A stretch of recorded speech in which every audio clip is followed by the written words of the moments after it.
Hi കൂട്ടുകാരെ, എല്ലാവർക്കും ഞങ്ങളുടെ യൂട്യൂബ് ചാനലിലേക്ക് സ്വാഗതം.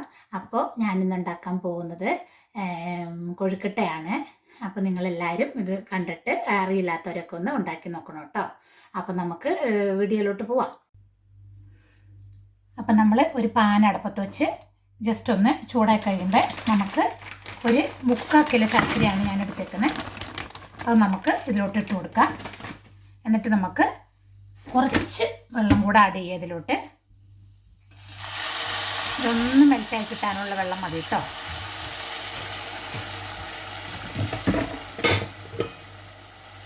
ഇതൊന്ന് ചെറുതായിട്ടൊന്ന് ഇളക്കി കൊടുക്കാം.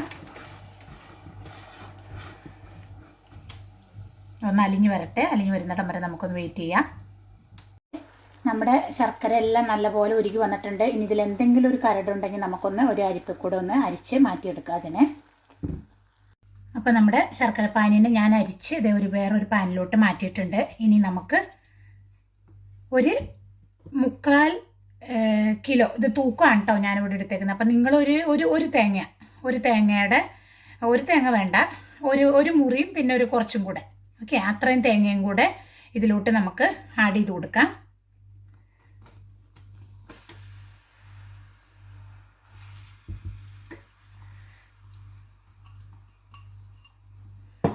ഇനി നമുക്കിത് നല്ലപോലെ ഒന്ന് മിക്സ് ചെയ്ത് കൊടുത്തിട്ട് ഇതിലോട്ട് നമുക്ക് ഒരു 1/4 സ്പൂൺ ഏലക്കാപ്പൊടി, ഒരു 1/4 ടീസ്പൂൺ ജീരകപ്പൊടിയും കൂടെ ആഡ് ചെയ്ത് കൊടുക്കാം കേട്ടോ. അപ്പോൾ ദേ ഞാനൊരു 1/4 ടീസ്പൂൺ ജീരകപ്പൊടി, ഒരു 1/4 ടീസ്പൂൺ ഏലക്ക പൊടിച്ചതും കൂടെ ഇതിലോട്ട് ആഡ് ചെയ്ത് കൊടുത്തിട്ടുണ്ട്. ഇനി നമുക്ക് ഇതിൻ്റെ വെള്ളമൊക്കെ ഒന്ന് വറ്റി കുറച്ചൊന്ന് കുറുകി വരുന്നിടം വരെ ഇതൊന്ന് നമുക്ക് വെള്ളം വറ്റിച്ചെടുക്കാം. നമ്മുടെ ശർക്കരക്കൂട്ടെല്ലാം ഇവിടെ ഇപ്പോൾ നല്ലപോലെ വെള്ളമൊക്കെ വറ്റി നല്ല റെഡിയായി വന്നിട്ടുണ്ട്. ഇനി നമുക്കിതൊന്ന് മാറ്റി വയ്ക്കാം. ആ സമയം കൊണ്ട് നമുക്ക് നമ്മുടെ പൊടി ഒന്ന് കുഴച്ചെടുക്കാം. ഓക്കെ, അപ്പോൾ അപ്പോഴത്തേനും ഇതിൻ്റെ ചൂടൊക്കെ ആറി റെഡി ആയിട്ടുണ്ടാവും.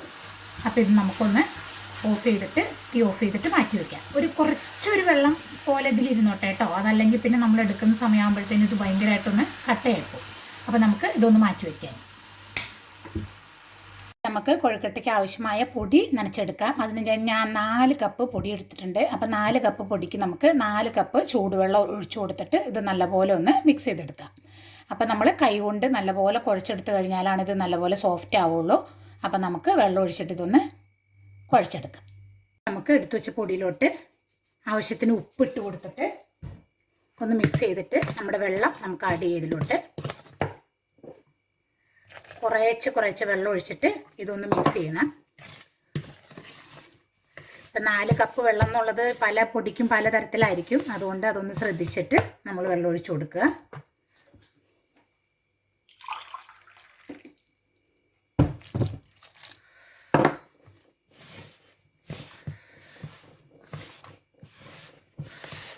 മാവിനൊന്ന് നല്ലപോലെ ഒന്ന് കൈ വെച്ചൊന്ന് കുഴച്ചെടുക്കാം കേട്ടോ. അപ്പോഴാണ് ഇത് നല്ലപോലെ ഒന്ന് സോഫ്റ്റായി വരുള്ളൂ. നമ്മൾ സ്പൂൺ വെച്ചിളക്കി അത്രയ്ക്ക് അങ്ങോട്ട് സോഫ്റ്റ് ആവില്ല. അപ്പോൾ നമ്മളിത് ചൂടുവെള്ളമാണെങ്കിൽ നമുക്ക് അപ്പം തന്നെ ഇത് കൈ കൊണ്ട് കുഴച്ചെടുക്കാൻ പറ്റും. തിളച്ച വെള്ളം ഒഴിക്കണ്ട കേട്ടോ. തിളച്ച വെള്ളം ഒഴിച്ച് കഴിഞ്ഞാൽ നമ്മൾ പിന്നെയും കുറേ നേരം വെയിറ്റ് ചെയ്യേണ്ടി വരും. അപ്പം ഒരുവിധം നല്ല ചൂടുള്ള വെള്ളമൊന്നും ഒഴിച്ചിട്ട് നമ്മുടെ കൈ കൊണ്ട് കുഴക്കാൻ പറ്റുന്ന പരുവത്തിന് കണ്ടല്ലോ. അപ്പം നല്ലപോലെ ഇത് കുഴച്ച് എടുത്തിട്ടുണ്ട്. ഇനി നമുക്കത് ഉരുളകളാക്കി എടുക്കാം. നമ്മുടെ ബോളുകളാക്കി മാറ്റി വെച്ച മാവിൻ്റെ അകത്തോട്ടേക്ക് നമുക്ക് കൈവിരൽ വെച്ചത് ഇങ്ങനെ ഒരു ചെറിയൊരു കുഴി ഉണ്ടാക്കിയിട്ട് ഇതിനൊന്നിങ്ങനെ ഷേപ്പിലാക്കി കൊടുക്കാം. എന്നിട്ട് നമുക്ക്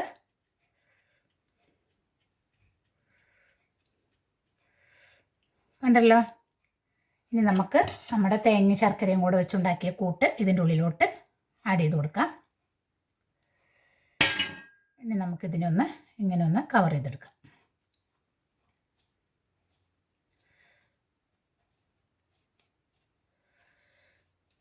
ഇട്ടൊന്ന് അങ്ങനെ ഷേപ്പാക്കി എടുക്കാം. അപ്പോൾ നമുക്ക് ഇതെല്ലാം അതേപോലെ ഒന്ന് കോക്കനട്ട് തേങ്ങയും ശർക്കരയും കൂടെ ഉണ്ടാക്കിയ കൂട്ട് ഉള്ളിൽ വെച്ച് ഇതുപോലെ ഒന്ന് ഷേപ്പാക്കി എടുക്കാം. ഇനി നമുക്ക് ഒരു ഇഡ്ഡലി പാത്രം അടുപ്പത്ത് വെച്ചിട്ട് ഈ പാത്രം അടുപ്പത്ത് വെച്ച് അതിലോട്ട് ആവശ്യത്തിന് വെള്ളം ഒഴിച്ചു കൊടുത്തിട്ട്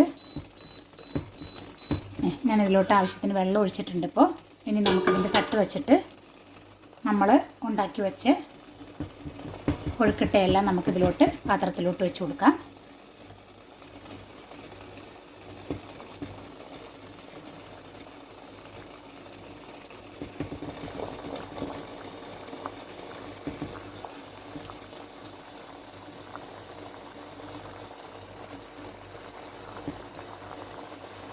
ഇനി നമുക്കിതൊന്ന് അടച്ചു വെച്ച് വേവിക്കാം. അപ്പം നമ്മുടെ കൊഴുക്കട്ട എല്ലാം ദേ ഇപ്പോൾ ഇവിടെ നല്ലപോലെ വെന്ത് റെഡിയായി വന്നിട്ടുണ്ട്.